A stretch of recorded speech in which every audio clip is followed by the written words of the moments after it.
میرا مفتی صاحب سے سوال یہ ہے کہ اسلام میں دو ہی عیدیں ہوتی ہیں، مگر 12 ربیع اول کو عید الميلاد النبی کیوں کہا جاتا ہے؟ سب سے پہلی بات تو یہ ہے کہ یہ جو جواب سوال میں خود ہی کہہ دیا، اور عام طور پہ لوگ کہہ بھی دیتے ہیں کہ اسلام میں دو ہی عیدیں ہوتی ہیں۔ جی، تو تیسری عید کہاں سے تیسری عید کہاں سے آ گئی؟ یا ربیع الاول شریف کو جو ہے وہ عید کا دن کہنا کیسا ہے 12 تاریخ کو؟ تو یہ بات ہی بنیادی اعتبار سے غلط ہے کہ اسلام میں فقط دو عیدیں ہیں، ایسا نہیں ہے۔ دو عیدیں اصل میں یہ ان دو دنوں کے بدلے ہمیں عطا ہوئی ہیں کہ جو زمانہ جاہلیت میں کفار کا ایک طریقہ کار تھا کہ وہ 2 دن جمع ہوتے تھے سال میں، اور اس میں کھیل کود وغیرہ کرتے تھے۔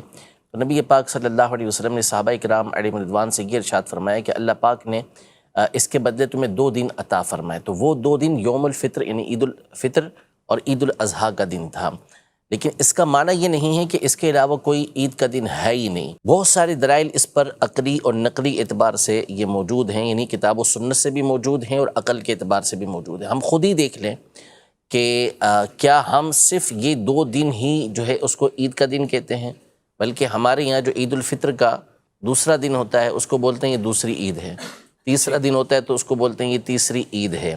تو خود ہی تو ہم اس کو دوسری عید تیسری عید یہ کہہ رہے ہوتے ہیں۔ اسی طرح بقرہ عید کے اندر بھی اسی طرح کے الفاظ استعمال ہوتے ہیں۔ جب کوئی خوشی حاصل ہوتی ہے، خوشی کا دن ہوتا ہے، تو کہتے ہیں آج تو میری عید ہو گئی، آج تو میرے لیے عید کا دن ہے۔ عرب دنیا کے اندر جب آپ جائیں گے تو وہاں پر جو ان کی آزادی کا دن ہوگا تو اس کو یہ بولتے ہیں عید الوطنی، یعنی وطن کے آزاد ہونے کے دن کا یہ نام رکھتے ہیں عید، کہ اس دن خوشی حاصل ہوئی۔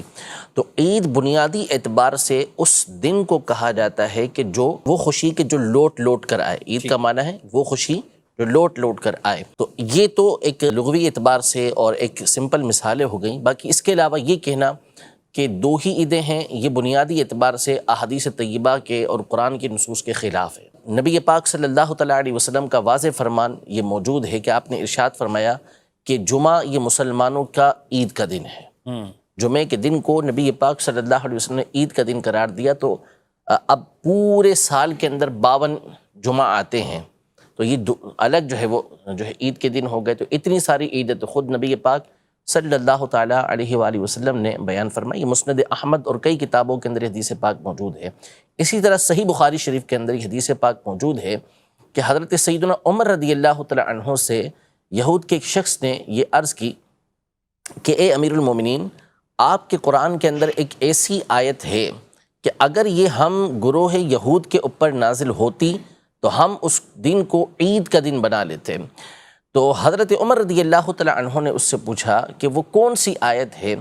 تو انہوں نے بتایا کہ الیوم اکملت لکم دینکم واتممت علیکم نعمتی ورضیت لکم الاسلام دینا، کہ آج کے دن میں نے تمہارے لیے تمہارے دین کو مکمل کر دیا، تم پر اپنی نعمت کو تمام کر دیا، اور تمہارے لیے اسلام کو بطور دین پسند کیا۔ کہ یہ آیت مبارکہ۔ تو حضرت عمر رضی اللہ تعالیٰ عنہ نے یہ ارشاد فرمایا کہ ہم اس دن کو بھی جانتے ہیں کہ کب یہ نبی پاک صلی اللہ علیہ وسلم پر نازل ہوئی، اور ہم یہ جانتے ہیں کہ نبی پاک صلی اللہ علیہ وسلم اس وقت کہاں موجود تھے۔ صحیح۔ دوسری روایت جو ابن عباس رضی اللہ تعالیٰ عنہ کی ہے، اس میں اس کی اور وضاحت ہے کہ یہ دن گویا کہ مسلمانوں کے لیے 2 عیدوں کا مجموعہ ہے، کہ ایک تو وہ جمعہ کا دن تھا، دوسرا وہ عرفہ کے میدان میں حجۃ الوداع کے موقع پر نازل ہوئی تھی، تو وہ بھی عید کا دن تھا۔ تو حضرت عمر رضی اللہ تعالیٰ عنہ نے اپنے اس جملے کے ذریعے بتایا کہ یہ آلریڈی ہمارے لیے 2 عیدیں موجود ہیں، کہ ایک تو 9 تاریخ کو حج کا دن ہے تو وہ ویسے عید کا دن ہو گیا، یہ 10 تاریخ سے پہلے کی عید بن گئی، اور ایک جمعہ کا دن ہے وہ بھی ہماری عید کا دن ہے۔ تو حضرت ابن عباس رضی اللہ تعالیٰ عنہ نے فرمایا کہ یہ 2 عیدیں ہمارے لیے جمع ہوئی ہیں۔ تو یہ جمعہ کا دن الگ عید ہو گیا اس میں، اور ساتھ ہی ساتھ 9 تاریخ یہ الگ عید ہو گئی۔ اسی طرح قرآن مجید فرقان حمید کی مشہور آیت مبارکہ ہے کہ حضرت سیدنا عیسیٰ علیہ نبینا و علیہ السلام سے جب ان کے ساتھیوں نے یہ کہا کہ آپ اللہ کے پاک کی بارگاہ میں یہ دعا کریں کہ اللہ پاک ہمارے اوپر آسمان سے دسترخوان کو نازل فرمائے، تو حضرت عیسیٰ علیہ السلام نے ان سے گفتگو کے بعد اللہ پاک کی بارگاہ میں یہ عرض کی کہ ربنا انزل علینا مائدۃ من السماء، کہ اے اللہ ہم پر آسمان سے تو دسترخوان کو نازل فرما، تکون لنا عیدا لاولینا و آخرینا، تاکہ یہ دسترخوان کا اترنا ہمارے لیے اور ہمارے بعد والوں کے لیے یہ عید کا دن بن جائے، یعنی اللہ پاک کی طرف سے نعمت نازل ہو رہی ہے تو اب وہ ہمارے لیے تو عید ہے ہی، ساتھ ہی ساتھ جو بعد میں آنے والے افراد ہیں ہمارے، تو ان کے آبا و اجداد کے اوپر یہ نعمت ہو رہی ہے تو ان کے لیے بھی وہ عید کا دن قرار پائے گا۔ تو یہ بات ہی بنیادی اعتبار سے غلط ہے کہ جو ہے وہ اسلام کے اندر تیسری عید کا کوئی کانسیپٹ ہی نہیں ہے۔ عید کہنا یہ خوشی کے اعتبار سے ہوتا ہے کہ اللہ پاک جس دن کو خوشی عطا فرماتے ہیں تو اس کو عید کا دن کہا جاتا ہے۔ کسی بڑی شخصیت سے ملاقات ہو گئی تو کہتے ہیں آج تو میرا عید کا دن ہے۔ کوئی بہت بڑا جو ہے وہ نفع حاصل ہو گیا، فائدہ حاصل ہو گیا تو کہتے ہیں یا تو عید ہوگی میری۔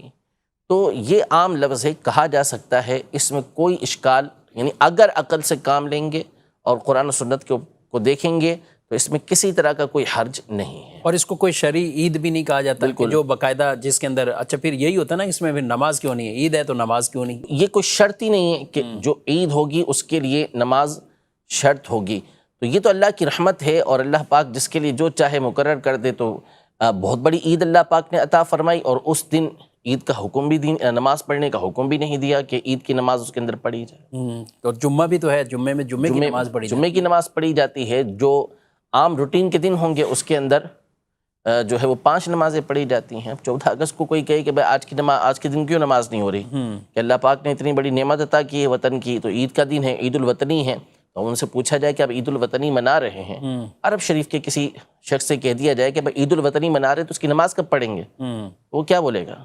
بولے گا کہ تھوڑا سا علاج کروا لیں، اور کیا کریں۔